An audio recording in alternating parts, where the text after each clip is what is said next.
welcome to today's video. Today we are going to model the previous questions which we solved by hand calculations for that U-shaped frame, and we are going to model it on Autodesk robot software. And after that we are going to define also the members, the support conditions, and after we do that we are going to apply our loads and run the analysis. And in the end we will compare our hand calculations with the ones which the software gives. Also, for this example, I will also try to model the model where we have the case 0 and we have the case 1 for which we applied that virtual load. And in the end, you can also compare those results with the ones with hand calculations which we already showed on the previous video. So without any further ado, let's start a new project by clicking Ctrl N, and we are yet in the frame 2D design. We click new, and the first thing to be done is to define the members.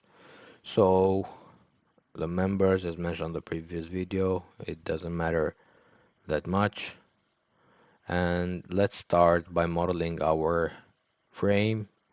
And if we go check the values which we assumed, we had this bending moment 20 kilonewton meters, 8 distance, which was the vertical distance 5 meters, and the horizontal distance of the member is going to be 3 meters. So let's just model 5 meters in this direction. Yes, we have 5 here, and now we're going to model 3 meters. Next, we model the other member, and now we finally have our members. So the next thing to be done is to determine the support reactions, and both at those supports we have pinned connections. Okay, we have to fix the rotation for this member, and even though we already defined this one, we just double click on this pinned one and we go to the direction. From 90 we set it to 0 and we override it. We click add and we want to override it, yes. Now we close this one and we define the other member here, and now our structure is finally stable. The next step to be done is to define a load case before adding the load on the member. We close this one, we go to load case here, and we create a dead load, and we click close. And now we go to the load definition. So now we need to add the bending moment.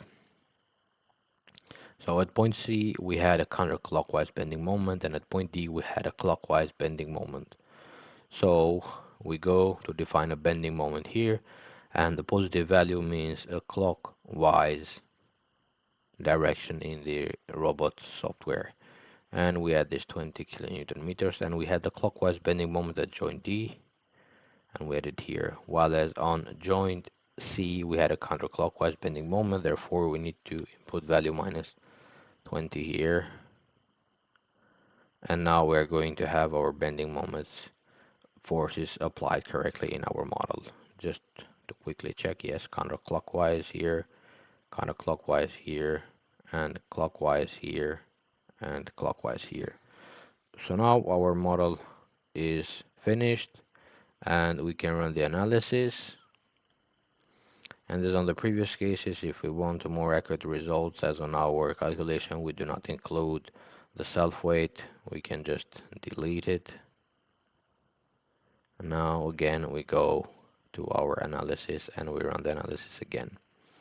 So now we go to the results, diagram for members, we go to the reactions, and as those are both pins, we do not need to show any bending moments, as there won't be any. Their value will be 0, as pinned connections do not take any bending moments. They are free to rotate. Do not forget to click this box on, and now we hit normalize, and these are going to be the values for which we calculated our hands. Let's go and check. Yes, bx 1.89, this one, and ax minus 1.89. So this shows that our hand calculations are correct, and those parametric values for which we calculated are reliable and can be used in the future. Also, I would like to show to you how we can model those cases separately, case 0 and case 1. And to do that, this is going to be very simple. So let's just start by modeling case 0. And I will copy this frame. And if I go to Tools, Customize, Show Toolbars, then I need this Edit Toolbar to be shown in order for me to use the copy or move command. Yes, this is the move copy command. And now I need to copy this one, and I just, after I selected it, I just go here and copy it somewhere else here. Yes, I want to continue. And for case 0, we defined that this pin is going to become a roller. And now again, we go to the support conditions, and we have to add a roller support here. So we already have defined this roller support with these constraints. And now we select this one and we select our node, and now the pin connection is going to become a roller.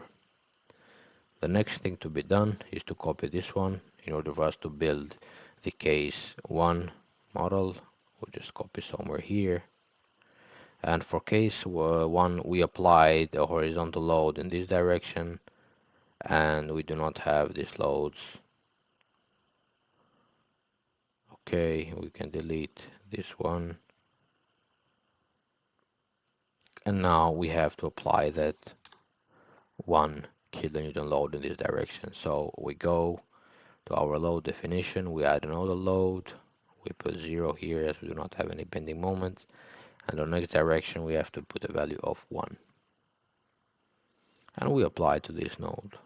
So now we successfully added the load for case 1, and this is going to be case 0, this is case 1, and if we run the analysis, it's going to ask us for some separate structures.